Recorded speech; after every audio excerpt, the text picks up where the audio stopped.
They say the forest doesn't judge, that out there, between the trees, under open sky, there's no noise, no pressure, no one watching. They say the wild is honest, but honesty isn't always comforting, and some things out there aren't waiting to be understood. They're just waiting. I never thought I'd be afraid to sleep with the lights off in my own RV. It's a machine, right? Steel frame, locked doors, climate control, a barrier between me and everything out there. A shell I could crawl into when the wilderness got too loud. But now, I understand. The forest doesn't need to break in. It only needs time. Because the first few nights, everything was perfect. I remember the quiet, the kind you can only find miles from anyone, with the fire crackling and the trees swaying like a lullaby. I remember thinking, this is it. This is what people dream of. And then I remember waking up at 3:12 a.m. to something tapping, soft, deliberate, against the side of the RV. It was rhythmic, not like an animal. 1, 2, pause. Then again, not strong enough to demand attention, just enough to keep me from ignoring it. I waited, held my breath, listened for footsteps, a breeze, even a branch falling. Nothing. I told myself it was a pine cone or a squirrel. But the next night, it happened again. Same time, same place, same pause. It wasn't until the fourth night that I noticed something else. My phone, always charging beside me, was dead. And not just dead, drained. The battery had been full, but the screen wouldn't turn on, not even a flicker. Same with the flashlight. The backup battery, too. All lifeless. And outside, the forest had gone quiet again. That kind of quiet isn't peaceful. It's heavy, like the air has been sucked out of the world, and if you move too fast, something will notice. I stayed still for hours. I didn't sleep. I didn't even blink too hard. The fire I'd left burning had gone out completely, though it had plenty of fuel. And when I finally opened the curtain, there were footprints in the frost. Bare, human, just one set. Leading from the woods to my door, and then vanishing. I tried leaving the campsite the next day, key in the ignition, engine turning over, nothing. Tried again, nothing. The RV wouldn't start. Signal, gone. Maps, gone. And the forest didn't even feel like the same place anymore. I started to notice things that hadn't been there before. Scratches on the passenger side window, tiny, almost like fingernails. A rock stacked deliberately on my solar panel where no one could reach without a ladder. A small pile of bones left neatly under the back bumper. Clean, arranged, like a gift or a warning. No animal does that. And no person should be able to move that silently. People always say the wild is full of things we don't understand. But sometimes it's not what lives out there. It's what waits. What doesn't need to chase you. Because it knows eventually you'll come back. Or worse. You'll never leave. There's no manual for what to do when you feel like you're no longer alone. And nothing around you has actually moved. You can hear everything, but none of it sounds right. The wind doesn't sound like wind. The trees sway in opposite directions. The shadows don't fall where they should. And your reflection starts to look delayed, like it's watching you. This isn't about superstition. It's not about ghost stories told around a fire. This is real. And it's the part of RV life no one talks about. Volume 2 isn't just a continuation. It's a warning, because once you've seen the forest look back at you, once you've heard footsteps match your own, once you've left a campsite with less than you brought in, you stop asking what's out there and start wondering what followed you back. It started like any other trip. Early spring, clear skies, the kind of weather that makes you believe nothing could possibly go wrong. I had just bought the RV 2 months before, brand new.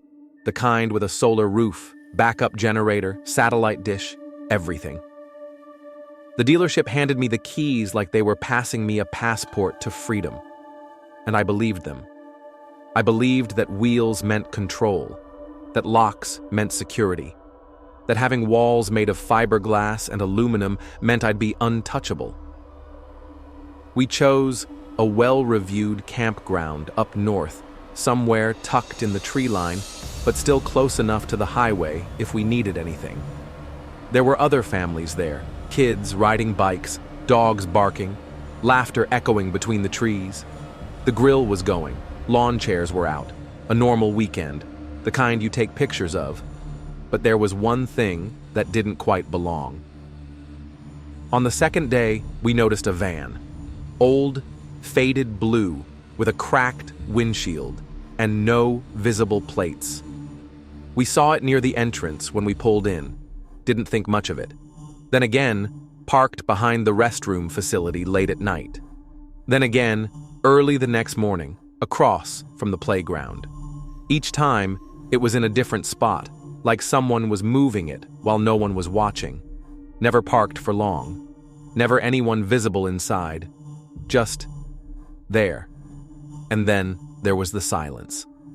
At night, it wasn't the quiet kind. It was the kind that listens. The kind that sets in too fast, like something was waiting for the world to go still. I remember stepping out just past midnight to take out some trash. The RV's motion light flicked on too fast, and in that split second between light and dark, I saw someone just outside the tree line, still facing me, arms at their sides, no flashlight, no movement, and when the light flickered off, they were gone. I stood frozen, listening for footsteps, branches, breathing, anything, nothing, just the hum of the RV and my own pulse in my ears. I told myself it was a camper, that I imagined it, but I knew better. You know when something's watching you. You don't need proof. You feel it. People think RVs are safer than tents.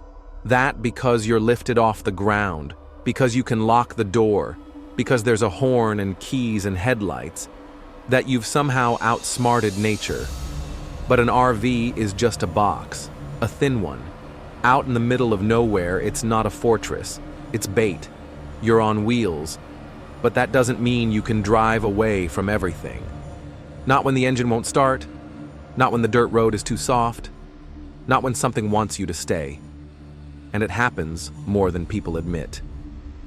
There was a case 2 years ago. A couple found their RV gutted near Glacier National Park. Everything gone. Supplies, battery bank, phones smashed. They were 30 miles from the nearest town. Their dog was still there, unharmed, sitting inside. Then there was the man who vanished at a desert pull-off. Camera still recording inside the rig. The footage showed headlights circling the RV at 2:37 a.m. Then a knock, then static. No one ever found him. The vehicle was locked from the inside. And yet, people still believe in the illusion. That because your shelter moves, you're safe. That because your walls are man-made, nothing can get through. But I've learned. The real danger isn't always what's outside the door. It's what waits for you to turn off the lights. What watches through the vents. What leaves fingerprints you won't see until daylight. And only if you know where to look. It was just past 3 a.m. I hadn't been sleeping much. Not since the figure in the trees. Not since the lights started flickering at odd hours, like something was siphoning power from the battery without tripping the sensors. That night, I was lying in bed, staring at the ceiling, listening to that same awful quiet, that too quiet. And then I smelled it. Smoke, not a campfire, not the fading scent of wood smoke on your clothes. This was acrid, chemical, like melted plastic and scorched wiring. I shot up. My first thought was the stove. Maybe something got left on. The heat hadn't been working properly all day. Another glitch I'd chalked up to the battery, maybe the inverter. But this was different. This was wrong. I threw the curtain open. The inside of the RV was glowing faintly red, not from any appliance, from flames. They were low, licking out from beneath the sink, flickering like they'd just started. Like they were testing how fast I'd react. I scrambled, opened every cabinet in a panic. The extinguisher was supposed to be under the main panel, the one I'd checked when I bought the rig. But it wasn't there. No extinguisher, no backup. Just an empty hook where it should have been. The flames weren't big, but fire inside a vehicle, in the middle of the woods, that's not something you can just ride out. I grabbed the first thing I could find, a fleece blanket. Bad idea. I smothered it anyway, slamming the blanket down over the heat. It caught, briefly, then dulled the flame long enough for me to pull it back, try again with water. Half a gallon. That was all I had. By the time it was out, the entire rig was filled with smoke. Windows fogged. Sensors? Silent. The smoke detector on the ceiling, brand new, didn't make a sound. Not even a beep. Later, I checked it. Battery was in. Still powered. But it just didn't go off. And the worst part? I never found what caused the fire. The stove was off. No gas leak, no loose wires. It started in a corner where nothing should have been flammable. The wiring was clean, the outlets untouched. But that's not what haunts me. That's not the part I think about every time I hear a crackle in the night. It's what I saw. After. Once the fire was out, once the air began to clear and my lungs stopped burning. Let us faro in bay.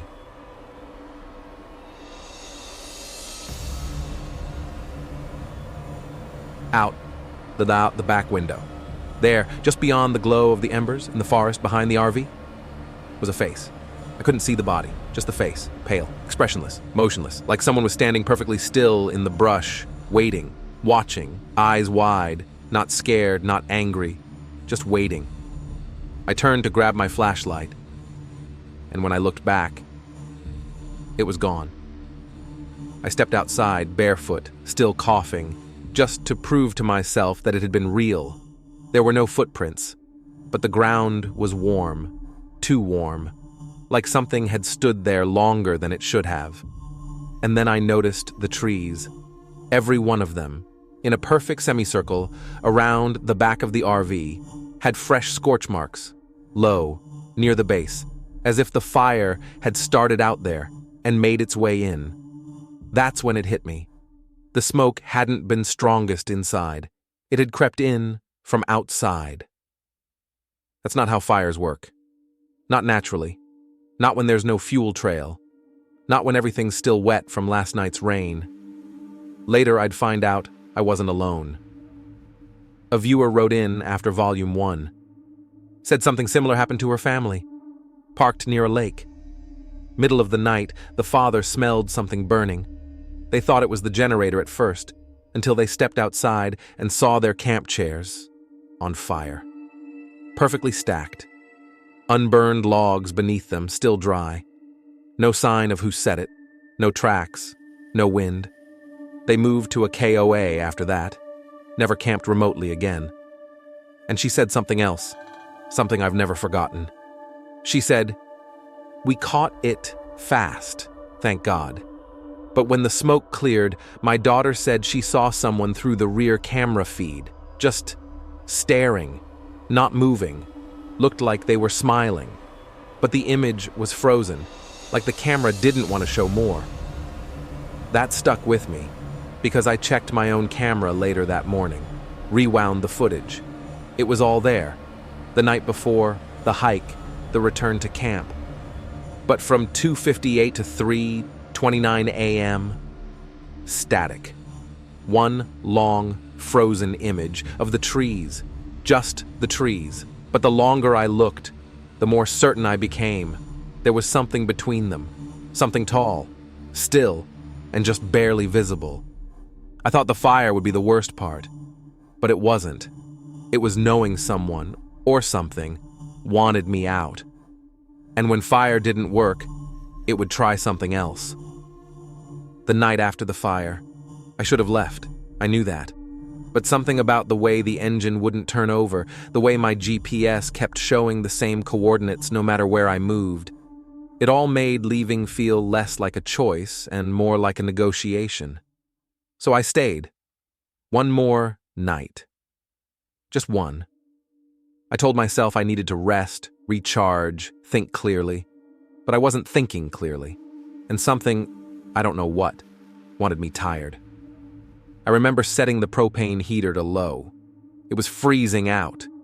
Damp and sharp. The kind of cold that gets inside your lungs and clings to your spine. The heater was old, but dependable. A little ticking sound as it lit, then that faint warmth filling the cabin like a blanket. I closed the vents, just a few of them, trying to keep the heat in. Seemed harmless at the time. Simple comfort. But sometime in the middle of the night, I woke up, and something was wrong. It didn't feel like waking up. It felt like being pulled back to the surface. Slow. Thick. Like I was swimming through syrup. My thoughts were muddy, my body heavy, my hands tingled, and there was this pressure, right at the base of my skull, like I'd been holding my breath for too long. I sat up, or tried to. The room tilted sideways. I couldn't tell if I was dreaming or dying. There was a sound, too. Software, repeating, whispering, but it wasn't coming from outside. It was coming from the corner of the RV, the dark one, opposite the bed. I was alone. I know I was alone, but I heard it, clear as day. A voice, low, calm, like someone kneeling right beside me, saying something over and over again in a language I didn't understand. No emotion, just rhythm. I turned toward it, but my vision blurred. My ears rang, my lips were numb. Some part of me, the part that hadn't been swallowed by the fog, knew exactly what was happening. I forced my eyes to the wall. The CO detector. Dead. No lights, no sound, nothing. That was supposed to be impossible. The batteries were new. I'd checked them, but it was lifeless. Just like the smoke detector had been during the fire. I stumbled toward the door. My body didn't want to move. It was like something was holding me down gently. Not with force, but with permission. Like I was being allowed to die. I hit the latch, shoved the door open, and the cold hit me like a wave of ice water. I dropped to my knees in the dirt, gasping, eyes wide, lungs burning. The whispering stopped, not faded, stopped, and behind me, through the window, I saw movement. Not a person. Not clearly. Just the shape of something tall slipping from one side of the RV to the other, like it had been watching, waiting. Later, once I could breathe again, I checked everything.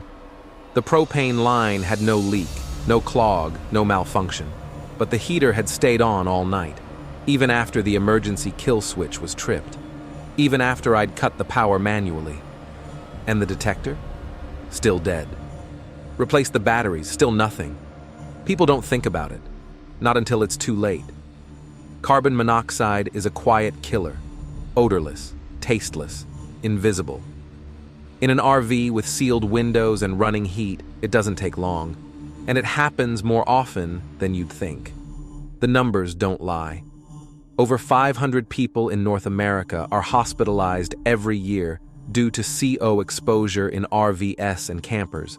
Dozens of those. Don't wake up. Most of them never even knew something was wrong. One family lost 3 members after a faulty heater ran through the night. Their detector battery had been removed by the kids because it kept chirping. They died before sunrise. Smiles still on their faces, like they were dreaming. Another couple in Arizona? Same thing. Heater running, no ventilation. One survived. The other was found collapsed in the bathroom, trying to open the vent hatch that wouldn't budge. That could have been me. It almost was. I started sleeping with the windows cracked after that, even in the cold, even when it hurt. I'd rather freeze awake than slip quietly into whatever that thing wanted me to see. Because I don't think it was just the gas. I know what I felt, and I know what I heard. That whispering wasn't in my head. It wasn't the CO. It started before I lost consciousness, and every night since. Sometimes, just as I'm falling asleep, I still hear it. Just for a second. From the same dark corner of the RV, the one that's always colder than the rest. And I don't know what's worse, that I'm hearing it again, or that this time it knows I can hear it too. By this point, I'd stopped pretending I was on vacation. Sleep was just recovery. Food was fuel. Every sunset felt like a countdown.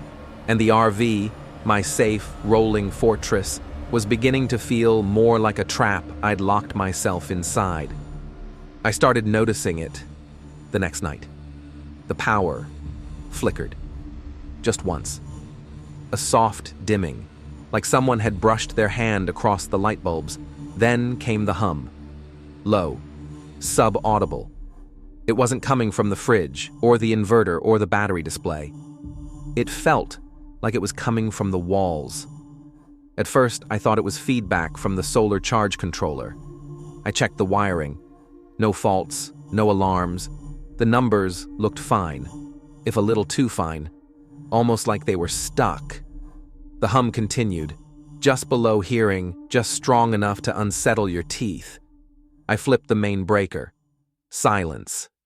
And then, everything snapped back on, all at once. Lights, fans, the microwave clock. Even the Bluetooth speaker, which I hadn't used in 2 days, suddenly crackled to life with static. And then, the back monitor lit up. The one above the rear exit. It was unplugged. I'd yanked the cable out myself after it glitched during the fire, frozen on those trees with something half visible between them. And yet, there it was, glowing, alive. It didn't show video, just a frozen frame, dark, still. But if you looked long enough, you'd swear the shadows were breathing. And then, the hum came back. Louder this time. It built behind my ears like pressure, the kind that makes your vision narrow and your jaw feel too tight. I went to unplug the shore power cable outside, the one feeding from the generator to the RV's panel. As soon as I touched it, I felt the snap. A jolt ran straight up my arm, through my chest, dropped me to my knees. It wasn't enough to stop my heart, but it wanted to. It wasn't just a shock. It felt targeted. The smell of burnt plastic hit me before I saw the damage. One of the sockets inside, the one I used for my phone charger, was blackened, melted, and the strip plugged into it, twisted like it had overheated, from the inside out. I hadn't overloaded anything.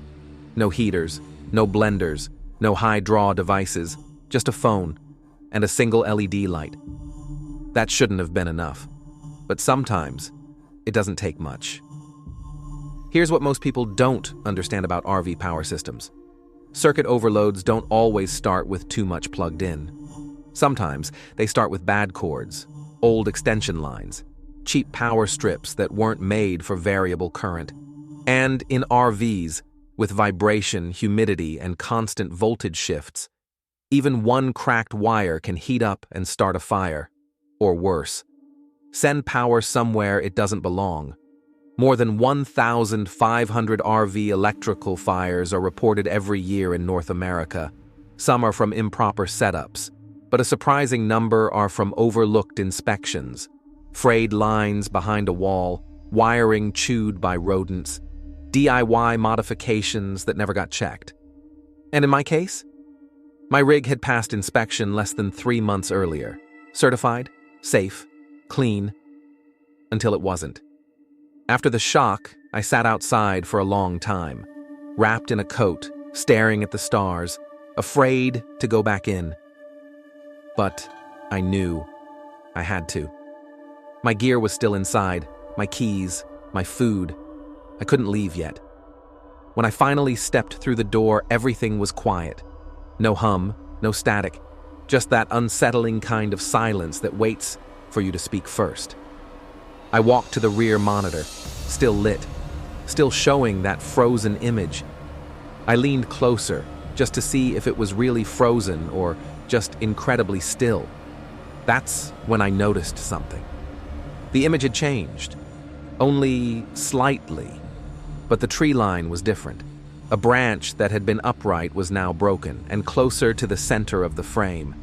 Something small, a shape. It hadn't been there before. Round, too low to the ground to be a face, too wide to be just shadow. It looked almost like a hand, pressed against the lens, or maybe the inside of the screen. That was the moment I realized. This wasn't a glitch. This wasn't interference. This was intentional. Something had used the power, not just affected it, controlled it. And when the lights went out that night, for real this time, with a full blackout, the only thing that stayed on was that monitor. One image, one light, in a room full of darkness. And somewhere, just behind me, I heard the hum return. Not in the wires, not in the walls, but in my chest, like whatever was in the RV had found its way in. There's a kind of silence that only happens after something almost kills you. It's not peace. It's not relief. It's a silence shaped like disbelief, like the world pauses, unsure how you're still here. And that's exactly where we were. Me, white-knuckled behind the wheel. The RV shuddering under its own weight, and the edge, that brutal, final drop just a few inches past the tires. But I'm getting ahead of myself. It started with a decision. One I thought was smart, a shortcut through the unexplained.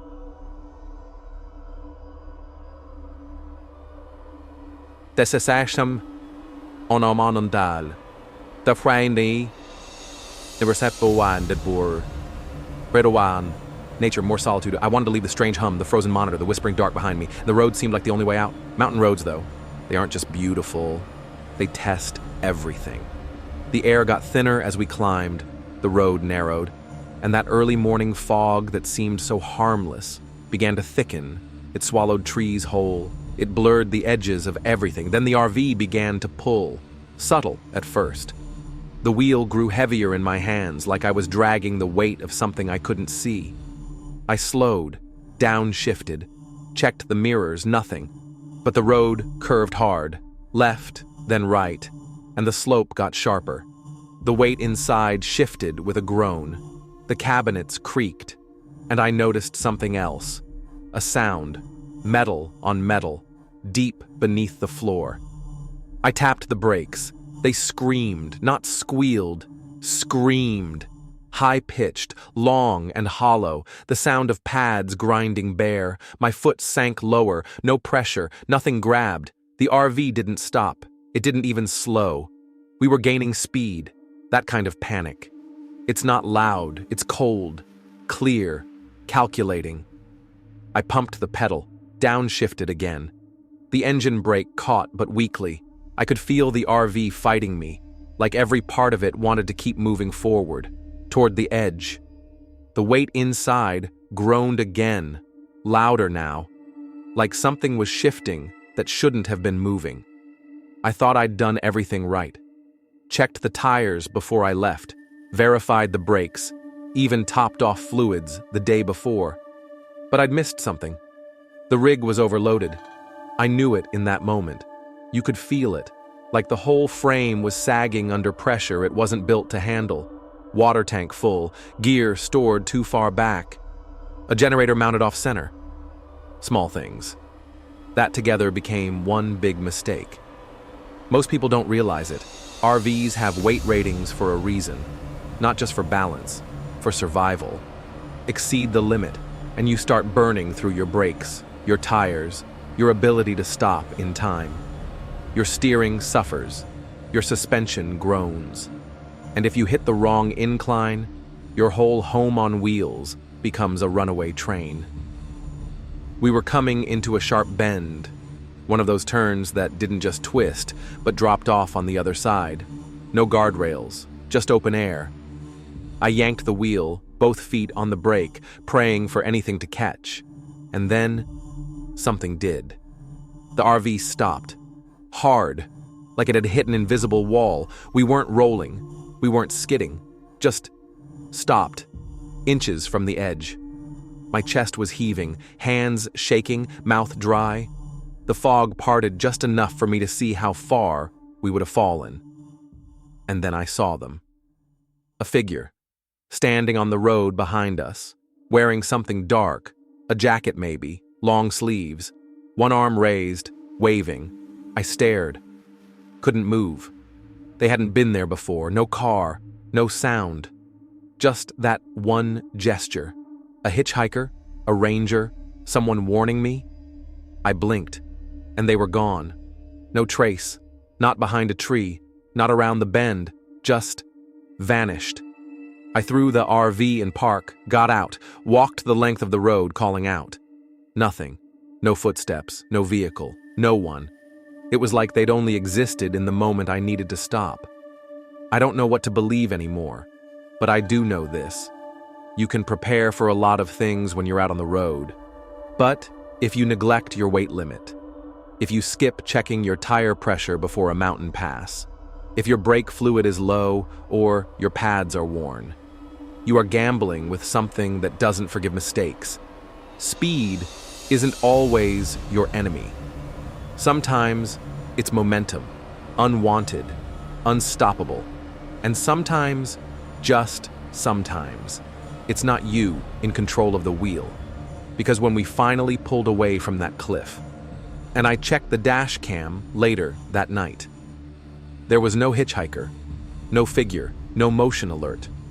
But the monitor in the back, it caught something else, a flicker, one frame, of the very same shape, standing on the edge of the cliff, watching, not waving, smiling.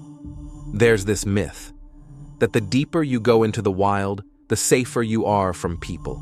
We tell ourselves that if we just find the right patch of trees, away from roads, away from strangers, we'll finally be able to breathe. That silence means peace. That solitude is safety. It's not. Sometimes it just means no one's around to hear you scream. We'd been driving for hours, still shaken from the mountain road incident, when we found it. The spot. A quiet clearing off a narrow forest road, surrounded on all sides by pine. No trail markers, no signage, just a break in the trees wide enough for one RV, one fire pit, and one sleepless night. I thought we'd lucked out. It was beautiful, unspoiled, and best of all, no other campers. We parked, leveled the rig, chalked the tires. Everything felt normal for a little while. The first sign was small, the side door. I knew I'd latched it. I always did. But the next morning, it was ajar. Not open, just cracked. Like someone had tested it. Like something was checking what was locked and what wasn't. I blamed myself. Maybe I was distracted. Maybe I missed it. But then, things started to go missing. First, it was my flashlight. Then, a pair of gloves I kept on the dash. Then, the lighter from the fire pit. Gone. No wind, no animals, no reason. But what really got me was the coffee mug. I found it outside the RV, sitting on the ground near the back bumper. Perfectly upright. Still warm. I hadn't even made coffee yet that morning. We started locking everything. Door, windows, storage bins, even set a motion sensor on the entry steps. We weren't going to take chances. But that night, the quiet got louder. No bugs, no wind, just the creak of the RV settling and the low hum of paranoia. Around 2 a.m., I heard something. A soft scraping, not claws, not branches, fingernails, dragging slow across the fiberglass. I got up, looked through the peephole. Nothing. Grabbed a flashlight, stepped outside. Silence. Even the trees looked like they were holding their breath. I walked around the rig. No tracks, no animals. But something had moved the camp chair. It was facing the woods now, just slightly turned. I put it back, tried to shake it off, went inside, locked up tight, tried to sleep. Then came the second night.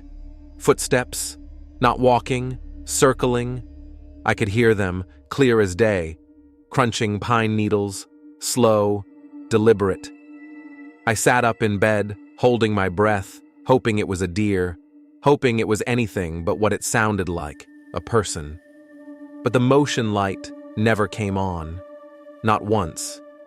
And when I finally cracked the curtain to peek outside, there were footprints all around the RV, mud, barefoot, small, too small to be mine, too large to be an animal. They didn't lead to the RV. They led around it, in loops, and they were fresh. I wanted to believe it was a trick of the light. I wanted to believe it was just the weight of fear pressing images into my mind, but fear can't make footprints. Fear doesn't rearrange your gear. Fear doesn't breathe against the door when you're pretending to be asleep. On the third night, I didn't sleep at all. I sat in the driver's seat, lights off, key in the ignition, waiting, listening. And sometime, just before dawn, it happened. A thud. From inside the RV. I spun around. The bathroom door was shut. I hadn't shut it. It creaked open slowly when I pushed it. Empty. No one there. But the mirror. There was a handprint. Not on the outside of the glass. On the inside, pressed against the surface. Still fogged, like it had just been left. It was small. Thin fingers. Long. And it wasn't mine. We left right after that. Didn't pack everything, didn't clean up. I didn't even check the back monitor. I couldn't. I just drove. 6 hours without stopping. Didn't speak until we hit pavement again. Because here's what I learned. A campsite isn't safe just because it's remote. Sometimes the danger isn't other people. Sometimes it's the isolation itself. It gives things room to move, to observe, to enter.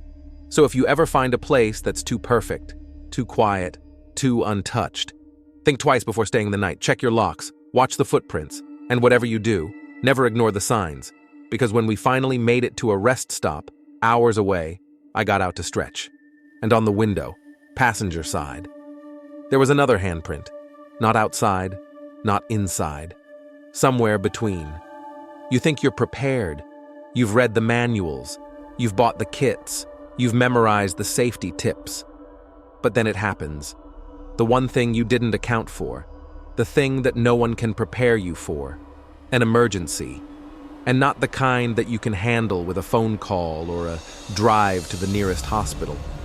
No, this is the kind that strips you of everything. We were out there, deep in the woods, far from any recognizable road, when it all went wrong. This time, the RV wasn't the problem. This time, the issue came from within. My partner had been feeling off for a couple of days. Dizziness, nausea, trouble breathing. We thought it was just stress. Maybe the altitude. Maybe the weird food we'd been eating in those gas stations before we got here. We figured it would pass. But on the fourth morning, it didn't. We woke up, and they could barely sit up in bed. The pale face, the rapid pulse, the shallow breathing. I tried not to panic, kept my voice calm, told them to rest. But the symptoms, they weren't fading. They were getting worse. And the nearest help was 30 miles away, in the opposite direction of where we had just come from.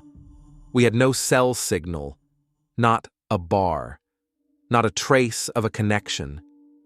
The radio static buzzed loudly enough to make my teeth ache, but no voice came through. I opened the cabinets, the first aid kit. I thought, I've got this. I'm prepared. I've got everything I need. I've read the manuals. I know how to apply a bandage, stop bleeding. But this wasn't a scraped knee. This wasn't a sprained wrist. This wasn't anything normal. What I was facing? I had no idea. It felt like time was slipping away. Each breath from my partner became more labored, more distant. I felt a strange heat in the air, a growing pressure that made it hard to think, a sense that something wasn't just wrong with their body. It was like something was shifting in the atmosphere, but I couldn't focus on that. I had to act, and fast. I grabbed what I could. The first aid kit wasn't enough. I needed more than bandages. I needed something to stabilize, something to keep them from getting worse. But this wasn't a place to improvise. No clinics nearby, no road signs, no maps to guide me. We were 100 miles from the nearest doctor, and even further from help. In the back of the RV, I dug into the emergency kit again, the one I never thought I'd actually need. I pulled out gauze, a sterile saline solution, and an old roll of tape, trying to stop the panic that started rising in my throat. I couldn't help but think, I should have prepared better. This is a real emergency. But who thinks of this kind of thing when they're packing? Who knows what to expect when you're 30 miles from nowhere, without a cell signal and a partner who can barely breathe? Then came the second panic, the realization that our propane tank, the one I thought was full, was nearly empty. I couldn't even cook water, let alone sterilize anything properly. The fire extinguisher, the one I swore I checked, was malfunctioning, wouldn't even spray. I was surrounded by survival gear. That didn't work. I had no choice. I started improvising. I put them on the couch, elevated their legs, kept trying to breathe with them, told them to stay calm, though I was anything but calm. Hours passed. Still no signal. Still no help. I was on my own. We were on our own. Then, around 3 p.m., when I thought things couldn't get worse, I heard a noise outside. A faint pop, followed by the sound of something dragging across the ground. I froze. Couldn't think. Was it someone coming to help? Was it an animal? Was it something worse? I grabbed the nearest flashlight, shining it outside, my heart hammering in my chest. There was no one there. But there was something. A flare. Not far from the RV, just off the edge of the tree line. I ran outside, grabbed the flare. It had just gone out as it wasn't hot. And there was something else. A track. Something big had been there. But it was the signal, the way it was placed, the angle it was set at, the fact that it hadn't been seen from the road, but from the woods. It was too deliberate, like someone or something had been watching. I stayed outside for what felt like hours, waiting. My partner was still too weak to move. I couldn't leave them. And yet I couldn't shake the feeling that we weren't alone. I tried to keep my breathing steady, tried to keep my head clear, tried to remember every emergency procedure I'd ever read. But nothing could prepare me for the terrifying possibility that maybe we weren't just stranded. Maybe we weren't alone. It was only later, when we finally made it back down to civilization, that I pieced it together. The flare wasn't from a hiker. It wasn't from a stranded vehicle. It had come from someone else. Someone illegally camping in those woods. Someone who knew exactly what they were doing. And if I'd gone to the flare, I don't know what would have happened. What's the lesson here? You think you're prepared. You think an emergency kit, a first aid kit, a GPS, a couple of flares, and a backup plan will be enough. But there's a dark truth in the wild. The forest doesn't just threaten you with the elements.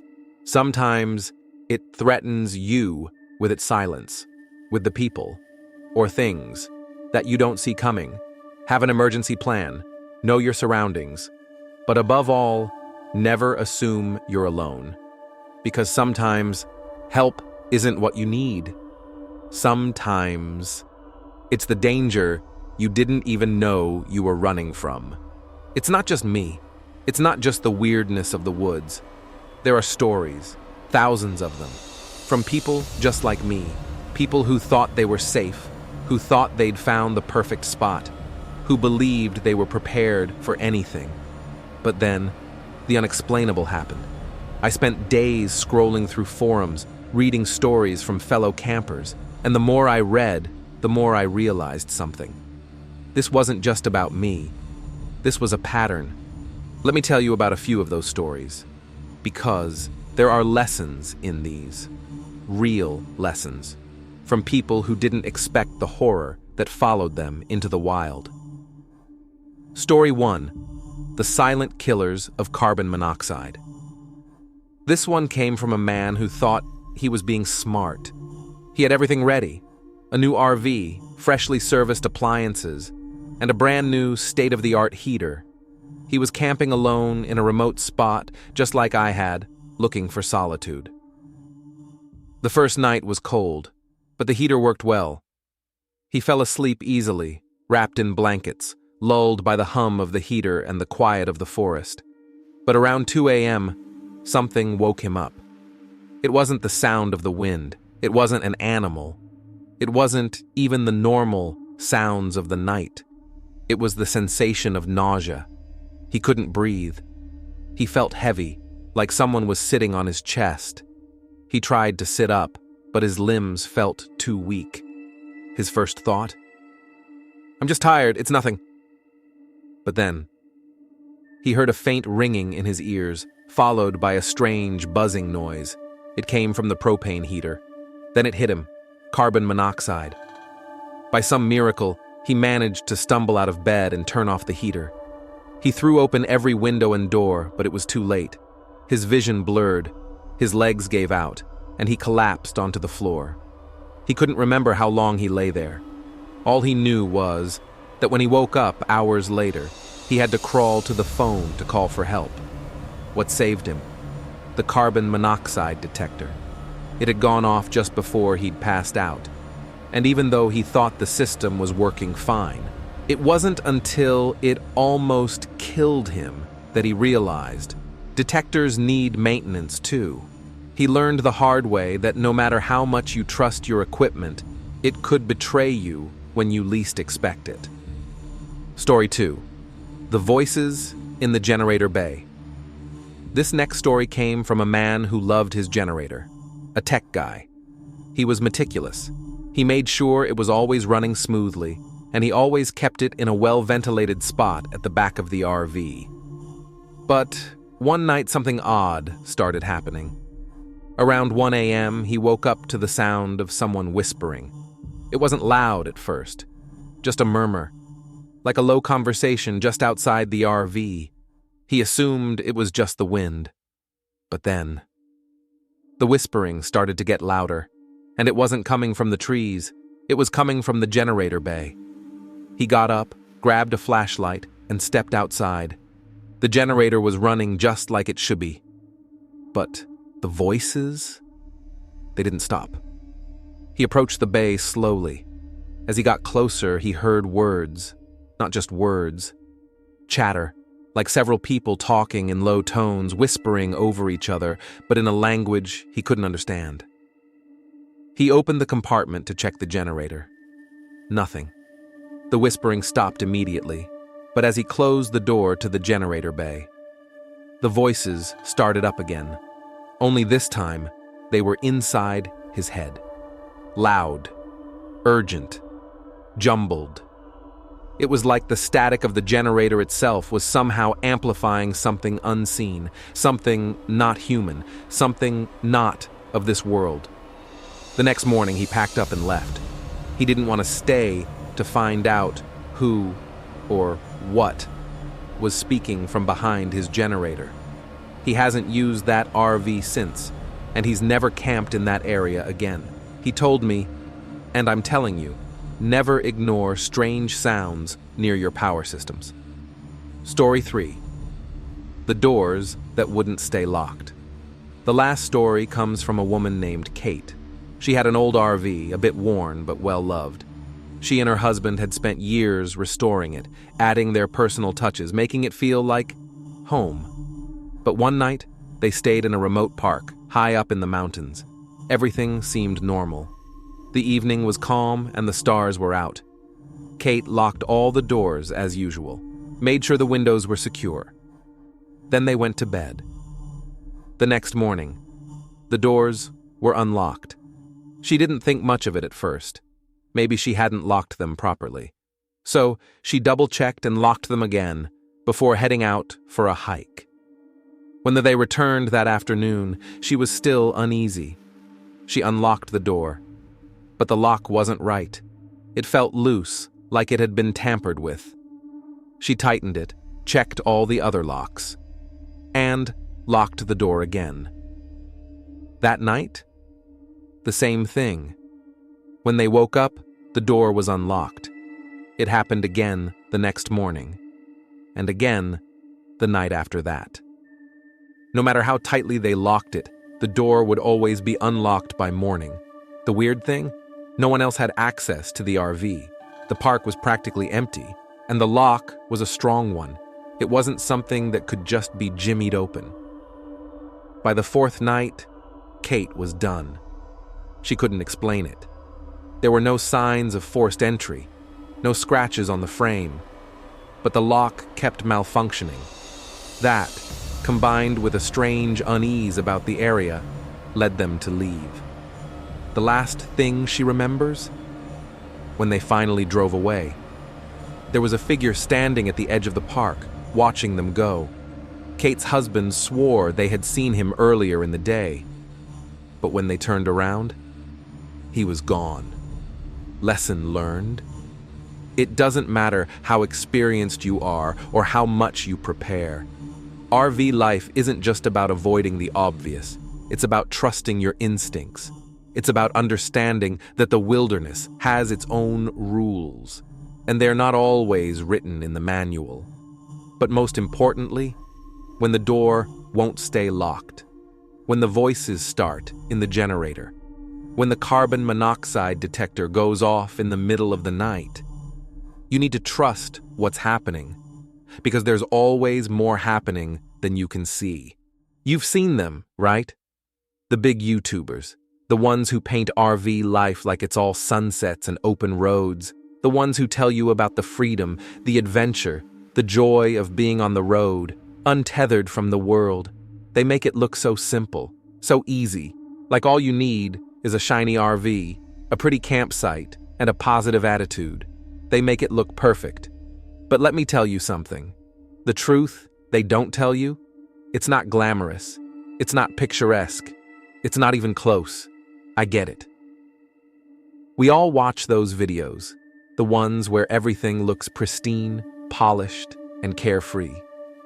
They have their perfect little setups, all their gear neatly organized, the ideal meal on the grill, the campfire crackling in the background as the camera pans over the family happily gathered around. You see them talking about how easy it is to take the RV anywhere, how freeing it is to just drive off into the sunset. You think, this is it. This is the dream. I thought that too. But what they don't show you, what they don't talk about, are the things that can go horribly wrong in an RV. And it's not just a glitch in the system or a minor inconvenience. Sometimes it's life-threatening. Sometimes it's chilling. Sometimes it's downright horrifying. You see, these YouTubers, they want you to believe that RV life is all rainbows and road trips. But the reality is far darker. You've heard of the perfect road trip stories, haven't you? The ones where everything is going smoothly, the perfect balance of adventure and relaxation. But what they won't tell you about are the stories that don't make it to the final cut. The ones where they had to scramble to survive an unexpected emergency, or worse. The ones where they wish they'd stayed home. I remember when I first started watching those videos, I'd sit there, dreaming of my own trips, telling myself that I'd do everything the right way. I'd be prepared. I had my first aid kit. I had the right tools. I thought I was ready for anything. Then came that night. You remember the fire I told you about, right? The one that almost engulfed the RV in flames? Do you think any of those big YouTubers mentioned that? Do you think they show you the real risks that come with dealing with electrical systems, propane tanks, and gas-powered appliances? They skip that part. They skip the hard lessons because it doesn't make for good content. They gloss over the dangers of poorly maintained equipment, the risks of carbon monoxide, the harsh truth about how quickly things can go wrong when you're out there, far away from civilization. And worse, they downplay the importance of checking your RV's safety features. They make it look so effortless. But you know what they never show? The time when you need to rely on your RV's systems, and they fail you. There's a reason why RV life is harder than they make it seem. Why it isn't always about the cozy campfires and scenic sunsets. Sometimes it's about being alone in the dark, with nothing but the eerie silence around you, and the creeping sense that something isn't right. You're in the middle of nowhere, with no cell signal, and your safety system's malfunctioning. You're stuck. And no amount of YouTube videos can teach you how to handle that kind of terror. I've learned the hard way. I've learned what it's like to trust the wrong equipment, to believe that everything will be fine just because someone on a screen told me it would be. But that's the reality they don't show you. Take the YouTuber who raved about how amazing their RV was, the one that made it sound like driving across the country was a breeze. They said the brakes were perfect, the tires were flawless. But what they didn't show you was the time they nearly went over the edge of a mountain road because they skipped one crucial inspection. They didn't show you how their tires nearly failed them, how their brakes screeched and locked up in a panic, or how they barely made it out of a life-threatening situation. They never told you how important tire pressure checks are. They never told you how critical weight limits are when you're driving a massive rig. They never told you how it feels to stop just inches from a cliff, your heart in your throat, wondering if you'll make it another mile.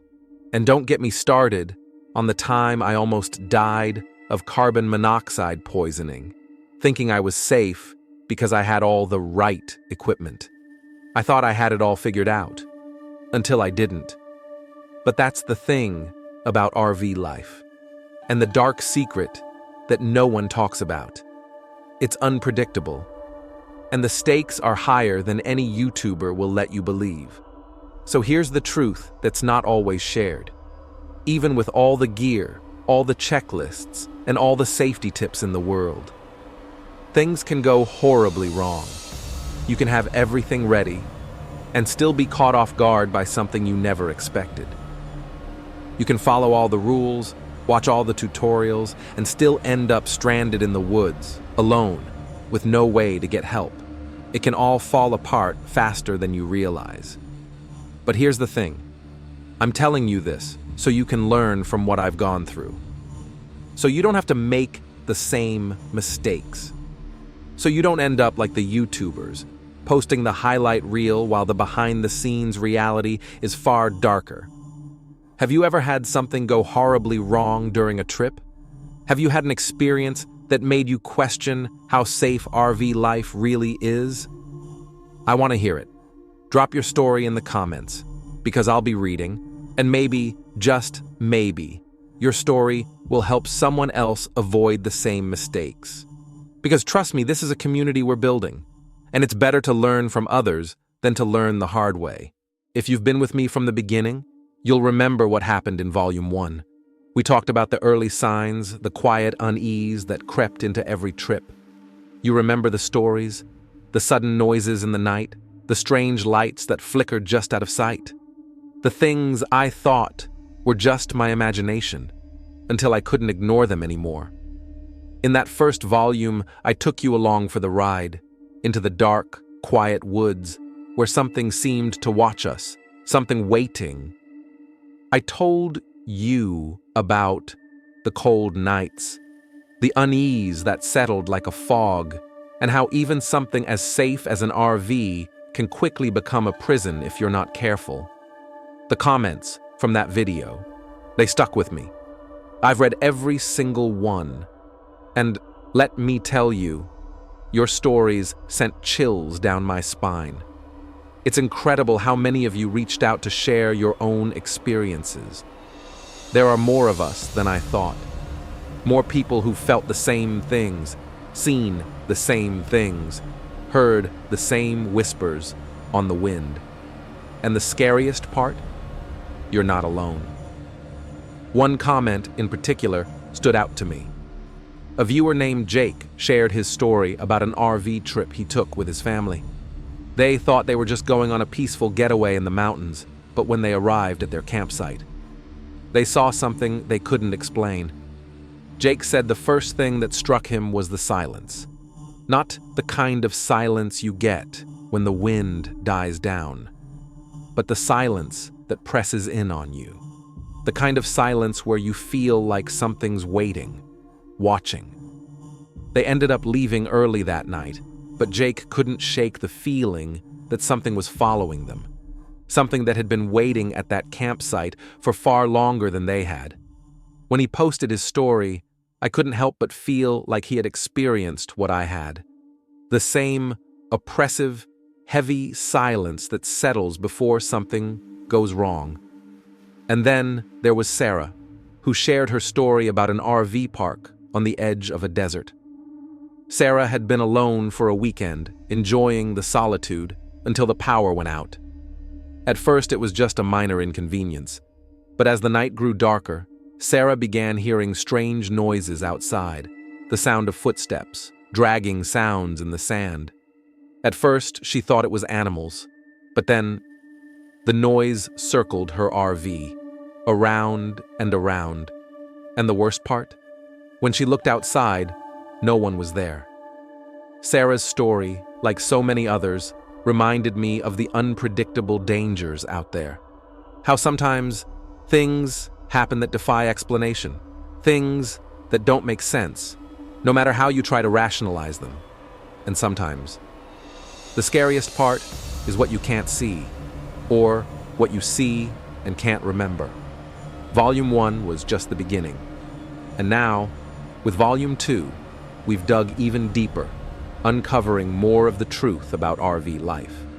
The parts they won't tell you about on YouTube, the parts you don't find in the glossy travel blogs. I wanted to pull back the curtain and show you the side of RV living that isn't all sunshine and rainbows, but I've got a feeling that the worst is still ahead. There's more out there, more places, more stories. And in Volume 3, I'm going even deeper. I've gotten a message, a voicemail that sent shivers down my spine when I first heard it. A man, his voice shaky, telling me about a campsite up in the backwoods, deep in the heart of nowhere, a place locals swear no one should camp. They say strange things happen there, things that can't be explained. They warn people to stay away, but the lure of the wilderness always pulls in the curious, the adventurous. Well, I'm about to go there. I'm going to find out what's really lurking in those woods, what's been hidden for so long, and what kind of danger might be waiting for anyone who dares to camp there. Because trust me, you'll want to see what happens next. So, stay tuned. Volume 3 is coming, and we're going to uncover the secrets of a place that may never let anyone leave. A slight pause, the atmosphere tense. I've already started planning the trip, and I'm not sure what I'll find, but you'll be with me every step of the way. In the meantime, if you've had any similar experiences, anything strange or unexplainable, drop them in the comments below. I'll be reading them, and I'll be preparing for what's next. As we close out this volume, I want to leave you with something important, something that could make all the difference next time you decide to take your RV out into the wild. Because, as I've learned the hard way, there are rules that you cannot ignore. No matter how safe you think you are, no matter how much gear you've packed, there are things you can't afford to overlook. So let's talk about the top 5 safety rules you should never ignore if you want to make sure you're not the next person sharing a story like mine. 1. Always, and I mean always, check your gas systems before starting any trip. You saw how easily a small spark or leak can turn into a full-blown fire. It's not just a just-in-case thing. It's a matter of life and death. Make sure you check the propane system, your lines, your tanks, and all connections. A tiny crack can turn everything into an inferno in a matter of seconds. 2. Never skip a brake check. Remember that mountain road I told you about? The one where the brakes failed and I nearly went over the edge? If you're not checking your tires, your brake pads, and the pressure every time you take that RV out, you're just playing with fire. Literally. If the brakes fail in an emergency, there's no second chance. 3. Always have a working CO detector. Carbon monoxide poisoning is silent. You don't hear it coming, and by the time you notice the symptoms, dizziness, confusion, it's too late.